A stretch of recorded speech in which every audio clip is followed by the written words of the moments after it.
Because the Bulls are esteemed.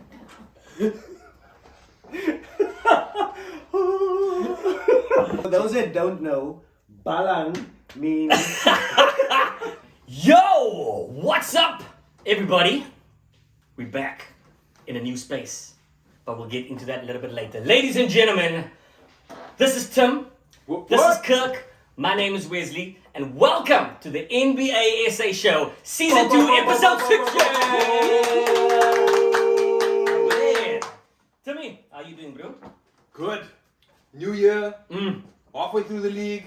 Lots to talk about. Amazing. Kirk, how you, bro? fantastic. The NBA is going well. Life's good. What more can you ask for? What more can you ask? I'll tell you what more you can ask for is for the rest of the show. In today's episode, I'm so excited to talk about this because LeBron James will be passing Kareem Abdul-Jabbar. He's got less than 300, about 287 points to go to date for when we are recording this video. And we're going to talk about what we believe this will do for his legacy and what all of that will mean. And you know the NBA is going to make a big fuss about it. Later in the show as well, we are picking our own NBA All-Star team ahead of the All-Star weekend. And finally, a little bit later in the show, Ja Morant and the Grizzlies are on an 11-game winning streak. Are they the real deal? Are they a real threat? Or is this just a fly-by night? All this and more on the NBA SA Show. What's up? Hey, we made it. Nigga, we made it. Hey, damn, we made it. Nigga, we made it. Yo, welcome to the NBA SA Show. Listen, fellas, a lot of basketball has happened. We are... The LA Lakers have played 45 games. That's going to be my reference for the day. Tim, I'm going to start with you, bro. Who have you been watching? Who's been exciting you? Tell us a little bit more about your NBA experience. So I think the 2023 or 2022-2023 season, well, there's three things that stand out for me, right? And so instead of talking about particular team or players, right, these themes have bubbled up, and I think it's a little bit different from the years past. First thing is the rise of new teams, but new teams that are legitimately new teams in which those who won or got into the finals before are gonna genuinely not want to see them in the playoffs, right? So the Pels didn't even make the playoffs last year, not proper, right? But I promise you, when Zion's back and Ingram's back, nobody wants to see them, right? The Grizz, you could argue the Grizz has been around for a little bit, but the reality is they haven't done anything in the postseason, right? And I promise you, nobody wants to see them even in their half of the playoff bracket, right? So the rise of new teams and legitimate, and that's what those are the ones that are probably ready now, right? There's some other teams that are showing some signs that maybe aren't ready now, but yes, they're good to watch and give them a couple of years, right? So I'm gonna go with Thunder, right? Right here, OKC has got some serious talent, right? Until Sam Presti shuts his shit down, go and get Wemby. Right?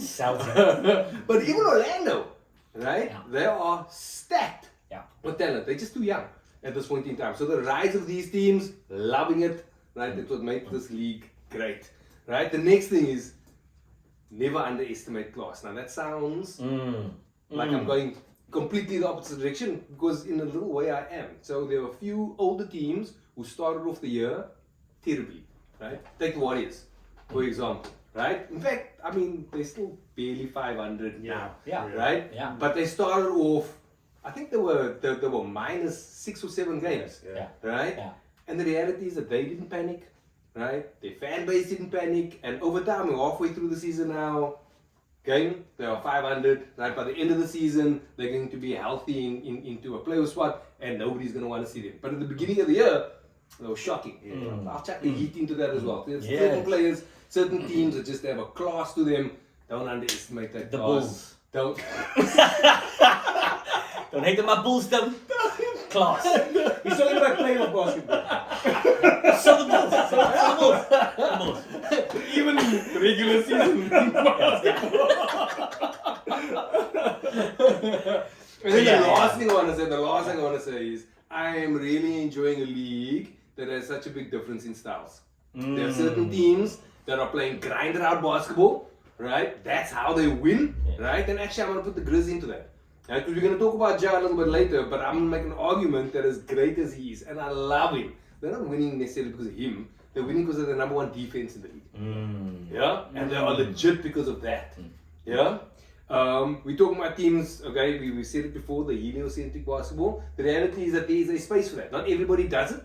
Not many teams have won everything with it, but there are a few teams that have that style of play. And then there are teams where the ball just flies around, right? And it's exciting, it's a good philosophy to watch, right? And it's cool that you can have a league that has all these different styles, right, fit around their types of players, and they can all win with it, right? Now I suppose there'll only be one winner, but on the way there's going to be 1,000 games where we can watch different styles. It's nice to turn on and say, tonight I want to watch this, and it's completely different to tomorrow night, right, with a different set of teams. And I'm enjoying that. Lovely. Yes! Neighbor. Styles, age, new school, old school. Tell me, giving us all of the above. Do you have anything else to add, Kirk? Cut! Let's go to an ad break. Thank you, Tim. Thank you. But Katie, yeah, you so- obviously have your own experience in the NBA, Yes. bro. So Tell I me. mean, so Tim has pretty much covered a lot of things. Let me start with the negative though. The thing that I don't like about the NBA right now, and it's probably the biggest the biggest problem the NBA has, is when I wake up in the morning and before I go to sleep, I see a matchup. Bucks versus Miami. I'm gonna wake up for that game. Set my timer. Wake up. Look at the lineup. Giannis is sitting. Load management is fucking killing the game. Yeah. It is so frustrating. And teams are strategic in the way they do it because they'll load manage in a big matchup. Before the NBA used to fine teams for doing that. Yeah. They've stopped doing that because they appreciate the value of load management. But it's really tough to get any traction or get any momentum when those things happen. I mean, that being said, when teams play with the strongest lineups, they are fantastic to watch. Yeah. I mean, I was speaking to my brother over the weekend, and we were talking about the Clippers and how they gathering some attention because of what they're doing. Even though they still eighth. But yes, it's when Kawhi decides to play. He's still one of my favorite players to watch. So yeah, I've been watching a number of teams. I've been watching New Orleans, and again there are little stories that stand out for me when I watch New Orleans play. The thing that impresses me is Zion. When the season started, or at the end of last season, there was a lot of talk about he's not NBA ready, he's not NBA material, he just wants to eat McDonald's, come to preseason out of shape. But watching that guy's demeanor on the court, watching him interact with the refs, like he gets bad calls when there are issues, he doesn't upstage the ref, he doesn't go all on a rant like some people we know. It's the dance, man. It's the dance. And that was a happy dance. Yeah, it was Like just the way he carries himself on the court, he looks destined for greatness. Like if he wants it, he can have it. Yeah, just the way he'll go to a ref and he'll be like, yo, what? Just quietly to him, like trying to suss out what this brass vibe is, and then he'll use that to his advantage. I've been watching the Miami Heat. Like Timmy said about the teams with class.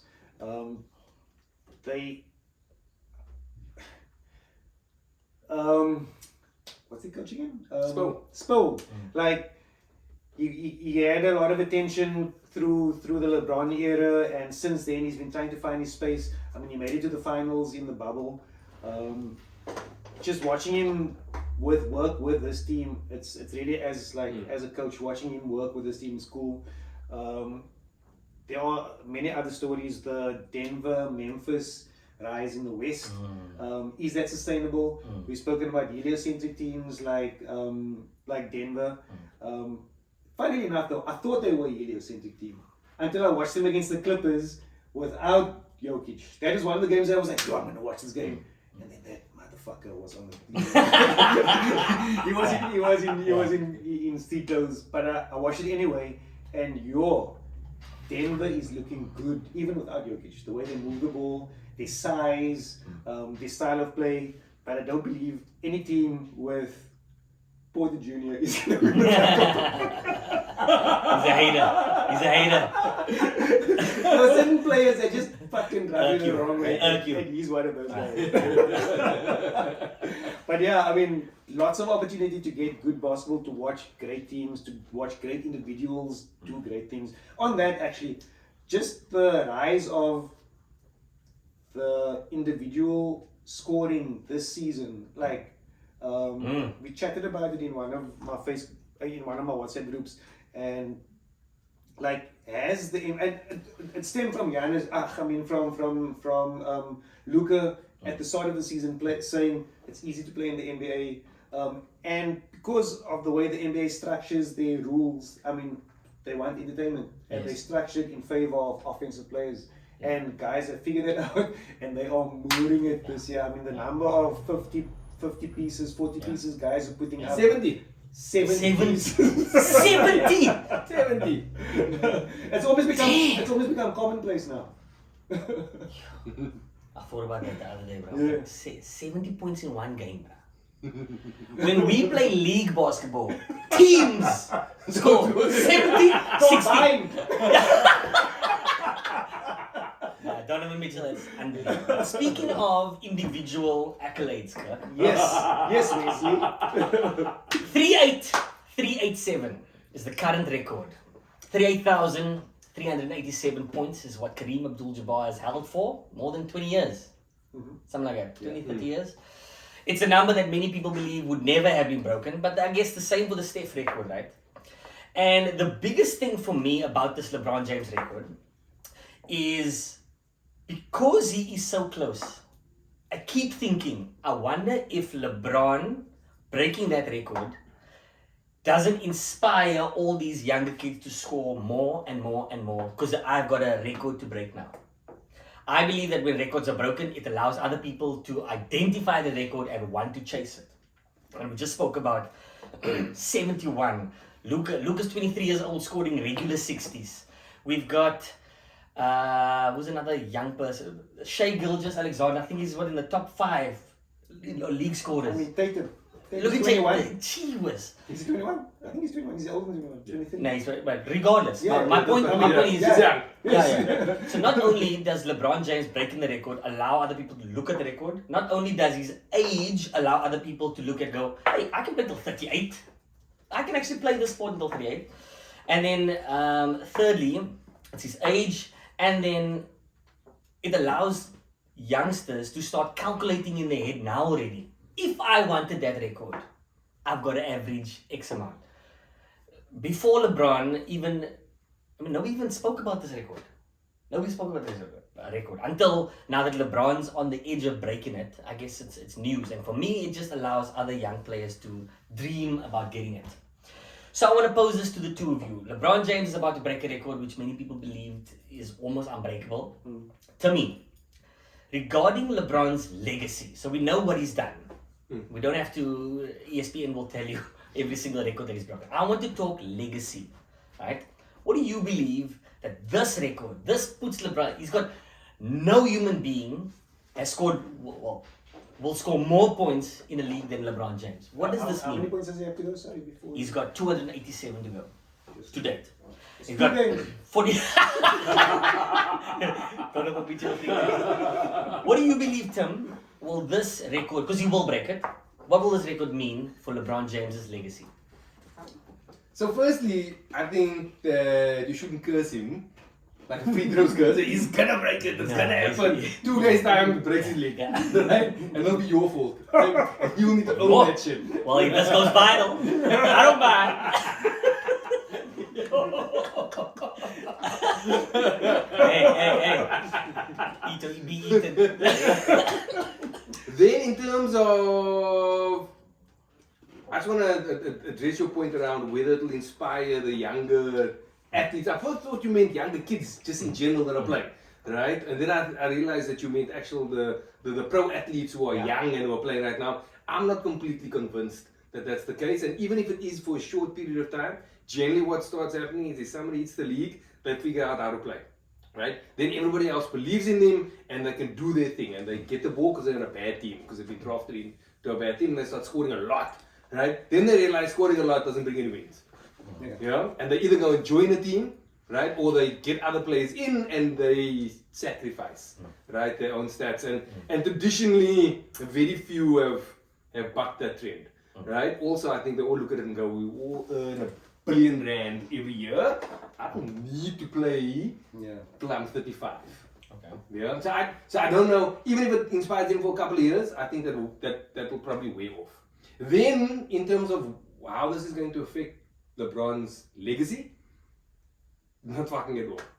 Nothing matters. I don't think it matters, right? Because nobody calculates that into any form of plan. He's got all these records. The reality is probably what's more of a factor about him breaking a scoring record has got to do with how many years he's played, right? And actually, I think it's a disservice for us to be talking, if we're going to talk about LeBron, talking about how he's about to break this record is a disservice to what he's doing this season. Because actually, he's having a crazy season. Yeah. He is having a mad season at 39? Yeah, 38. 38? 19 years in the league? Is he in his fantasy? I know. Definitely. We'll have to- Definitely in my fantasy team. Definitely. He's been doing the same thing for the last 5 years. Because he hasn't been in his fantasy. No, but that's the point, right? He's been doing this for the last 19 years, right? It's the fact that he's doing this in year 19. And actually, because he's in my fantasy league, I'm now watching. I've never watched a Lakers game. That is shit, right? He doesn't play like old LeBron, right? I mean, that dude sometimes jumps as high as me on a jump shot, Jesus. right? And I never jumped on my jump shot ever. But still, he's putting up mad numbers, and without him, they are horseshit. Yeah. Right? And I think that's crazy, and we should probably talk about that more. And when he's in 15 years' time, people will probably talk about how good he was late, right? Rather than he won a scoring record. That'll just be a footnote at the bottom of everything else. You agree? Yes. For real? Yeah, of course. You don't think, I mean, we have the GOAT argument always. If I just go that route, does this add anything to the GOAT argument for you? Not at all. Nothing. Not at all. What does this add to LeBron's legacy for you? It just underpins his unique situation in that he has this amazing physique and he's got this God-given gift of longevity. I don't know how much of it is science. So I mean, there's talk about his routine to keep his body healthy, keep his body fit, and if it's more if it's more a situation of science, then we're going to see more players do it, because if it's something that you just apply, if more people apply it, they will replicate it, right? Correct. But if it's a combination of a genetics plus science, and then we're looking at a unique situation that's never going to happen, or not never going to happen again, but it's going to take a long time to happen again. But that being said, like there are a number of I've followed the GOAT debate for a long time, and there are common criteria that they base the GOAT debate on, and it's normally 5 things. It's accomplishments, statistics, longevity, winning, and then like there's the X factor, like an eye test or an X factor thingy. And everything that LeBron currently does speaks to one of those categories, which is longevity. So I mean, he's going to break a scoring title, which is amazing, but it's a counting stat. Like, if you take Tim and I, Tim's a better shooter than me, by far, right? But in my career, I've made more threes than Tim. Why? Because I played for 20 years. He played for half that. So, yeah, that doesn't make me a better shooter. It just makes me, it speaks to my, it speaks to my longevity. I didn't get injured. I've yeah, it's my luck, you know. So this accomplishment just speaks to LeBron's longevity, which is one of the criteria in the GOAT debate. Yeah. The only one that he wins. Yeah. Over Jordan. As a matter of fact, just as an aside, yeah. I'm just happy Interesting. that we got Kirk saying that on camera. That I'm the biggest. Just cut that. Cut that. Send that to Tanya. Send it to Tanner. Send it to you. Statistically,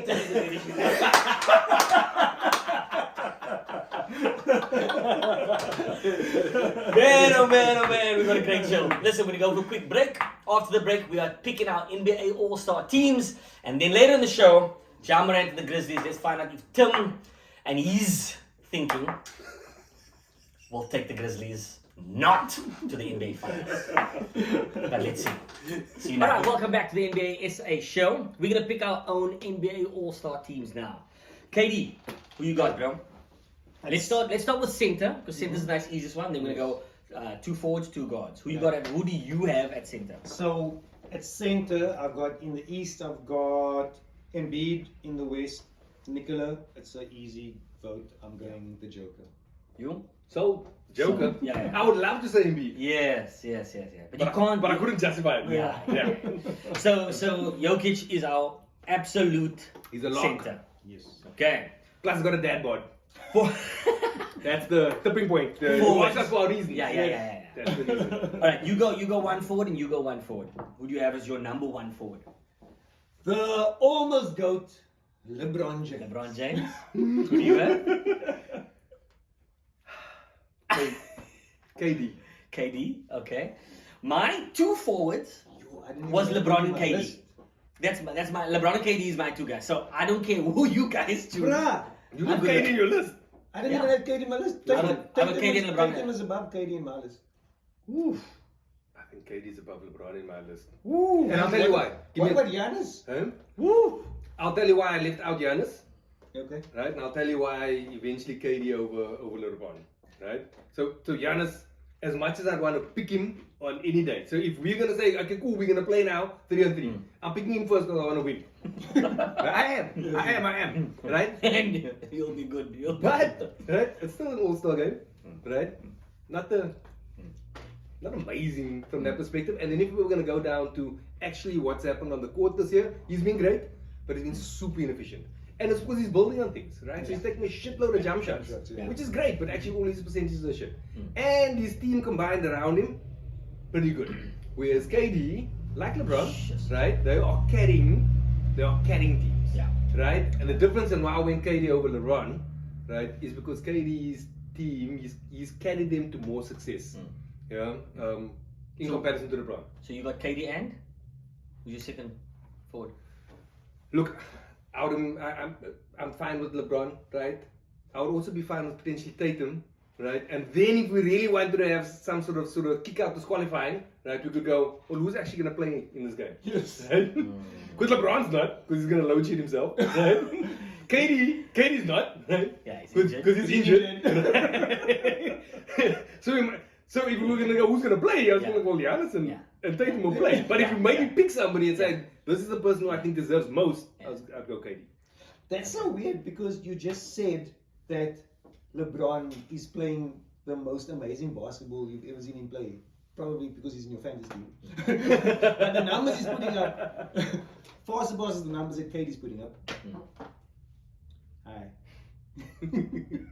Whatever. Oh yeah, so you were waving. Just tapping. That's good. Yeah, so KD's not on my list actually. So you got KD and who's your official second pick? LeBron. KD and LeBron. Okay. I've got KD and LeBron. You've got KD and you got LeBron and I've got LeBron and Jason Tatum. Yeah. So Actually. by default, KD and LeBron win. I mean, But you also okay I've with got no KD? problem with that. Yeah. So we got Jokic, we got KD, we got LeBron.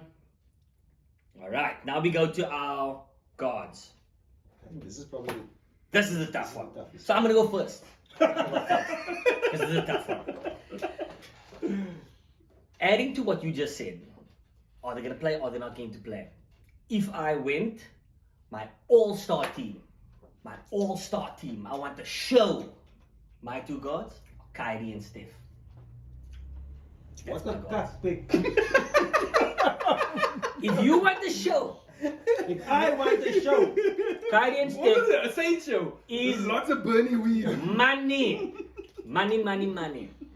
if I want a show, I am going Ja Morant, who's gonna dunk over every motherfucker there, and potentially Harden. Interesting. I like it. Interesting. I like that. Ja, get Harden, you threw me off. Harden threw me off. I thought he doesn't Nah, play. he's having a good season, man. Statistically, he's having a good season. Yeah. Okay. Which you two guards?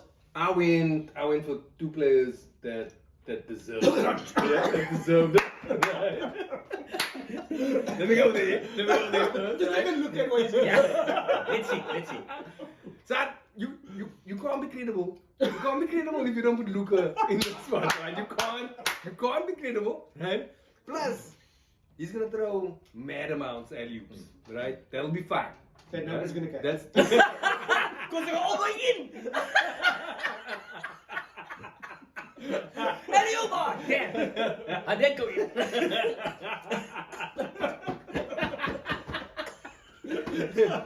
so definitely Luka. Luka. Yeah. And then my second pick is actually SGA. Wow. All the number. Right? Because he has been un-king guardable. For those of you that don't know who SJA is, it is Shai Gilgeous-Alexander plays for OKC. He is the everything, Yeah. right? And actually, if you think about it, those are two like 6'8" point guards. and Right, both we got together. the white boy, Giddy. Giddy. I love that guy.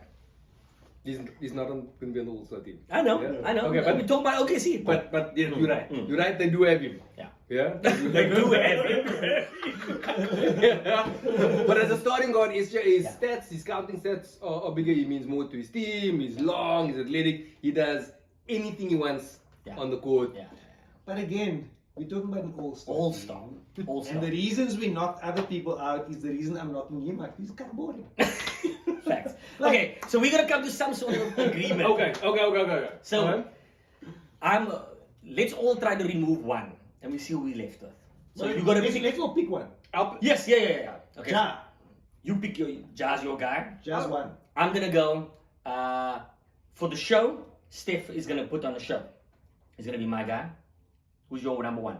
My number one. Well, Then just Luka. agree on one of them. Yeah. Would you Luka. agree on Ja as one of them? I'll agree. Yeah. I'd be happy with Ja and Luka, no doubt. But we're picking one. Ja. Ja. Ja's in the one slot. I'll be fine with Ja. I'd agree with Ja.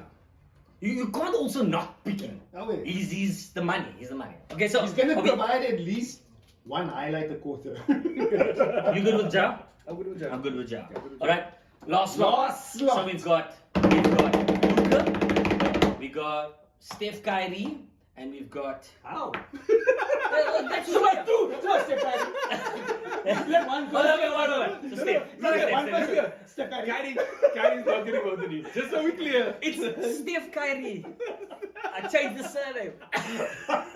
See what I did there?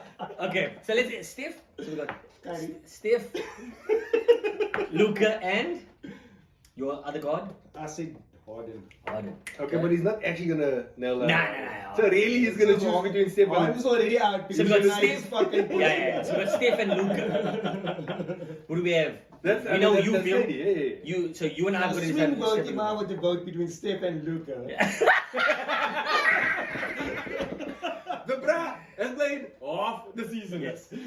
I would go Luka. Yeah, I agree. I actually had him as one of my best picks. I like this team. So we got Jokic at center, we've got KD and LeBron as our forwards, and we've got Ja Morant and Luka Doncic. Interesting. We got two super new kids. We got two old heads, and we got an out of America, not from American MVP. Maybe more interesting. I like our team. There's only one cat from the East there. That is a good point. Interesting. Let us know your thoughts on our team as well as your team. We'll see you after the break.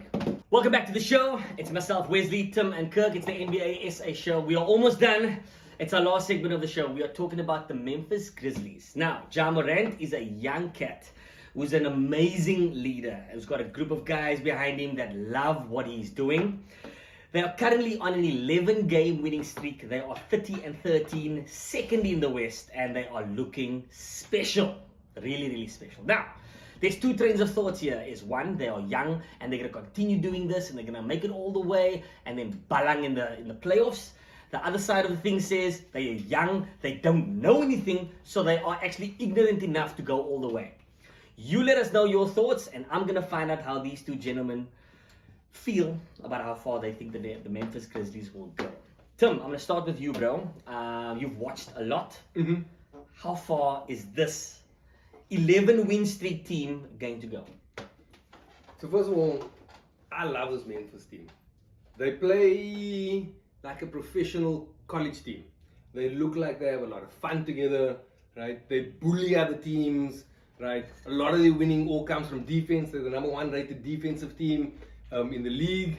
They've got players who can make big shots, right? And whether that's Ja or Bain or even Triple J, or the reality is Brooks can make big shots. You'll just take a lot of them, right? And I love all of that. They've got super depth. When one player goes out, it just looks like another one pops up, right? and continues in the structure, so they're well coached, right? All of those things. They've also tasted a little bit of pain, right, in the playoffs already, and that all bodes well for the end of the year and then in the playoffs. And if I saw them on the same side as the Mavericks, right, I'd be disappointed. Like, that's not going to make me feel happy as a fan. Having said that, right, if I had to put my money out and make bets, right, I don't know if I'm ready to trust them yet. Not for the full way, right? For a couple of reasons, right? They are so emotionally charged. And sometimes that's great when things are going for you. Yeah. But often when things don't go for you, right, it's hard to challenge that, or to channel that, right? That's the first thing. The second thing is they are a defensive focused team, and their two best defenders are the ones that have the biggest injury problems. So they are amazing with Triple J on the court, but that prop plays a third of the season, right? They are amazing with Brooks, right? But that dude is so crazy, he injures himself all the time. He's tackling people. Anything, right? And so if you go, okay, cool, we play great defense, and then Ja will take the game away from you, right? Your defense is just 1.5 an injury away from guys who are permanently injured, right? And we give other teams a lot of slack for that, right? And I think it just leads me to not necessarily trust them fully in that. And then maybe my last thing, and it's a double-edged sword. Ja is amazing. Watching him is fantastic. He looks like a great role model. Everything is great, right? But he really is, like you said, sort of Derrick Rose 2.0. And that shit didn't turn out well, right? It didn't turn out well. He is one stupid dunk away, right, from ruining everything, the whole franchise, not just his career. Yes. You know? And so all of those things worry me. Worry me a lot. I love watching them. I can't help but support them while I'm watching them, right? Yeah. But I wouldn't take my money out and bet everything on it. Yeah. Not Not yet. for them. Not yet. Katie, your thoughts, bro?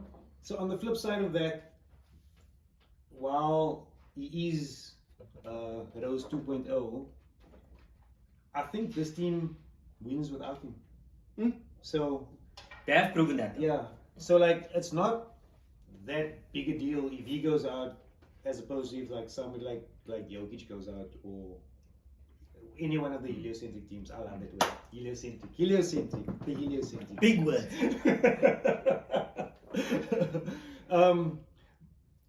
The thing that I worry about most is how it's going to translate to the playoffs, to the postseason. While in the playoffs, the refs do allow more, it does become a bit more physical. Their order in the hierarchy of the NBA might count against them.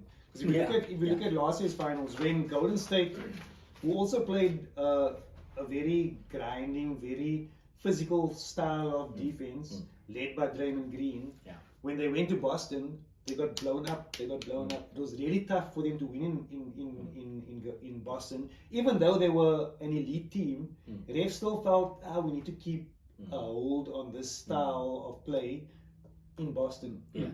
They were like whatever the fuck they wanted in Golden State. Yeah. So Grizzlies hang their hat on that. And because of their hierarchy in the NBA, I feel that the teams that they're going to come up against are going to get the benefit of the doubt, and they are going to get that's actually going to count against them, their style of play. That being said, it's just a matter of time. If this unit can stay together, it's just a matter of time before they crack that series. If they can stay together. Yeah, That's always the big thing in the NBA. I mean, Ospreys, that works out. Yeah, man. How far is this team going? One vote. Look, they're gonna get to at least the second round. I'd probably say they're gonna get to the final, to the Western Conference Finals. I wouldn't be surprised by that. I wouldn't be surprised if they got knocked out in the second round. Nah, I think they're going to slap around the first round team, and then the second round. I think Katie's point was a fantastic one. When they hit a team that is just more distinguished, they're no longer gonna get that respect. Yeah, I think that's and we've seen it all through the years.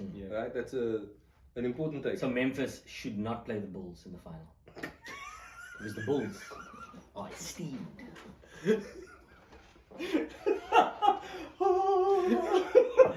How far is Memphis going? Let's close up the show. So if I remember correctly, I had them in my 4 teams to make the Yes. conference semi-finals. Yeah. I'll do that. I don't think they'll make the conference finals. Yeah. You reckon top 4 is I their reckon Second round. That's it. Yeah. Interesting. Yeah, I feel the same. I think they're a top 4 team. I don't see them going yet. Fingers crossed they can stay together because that's the toughest thing in the NBA. Tim, thanks so much for your time. Katie, thanks so much for your time. Until next week, I've got to take your hand too, otherwise it looks like it's weird. Thanks so much. Like, subscribe, do the thing. We want to continue doing this thing. And for those that don't know, Balang means To balang. to 4. Cheers, guys.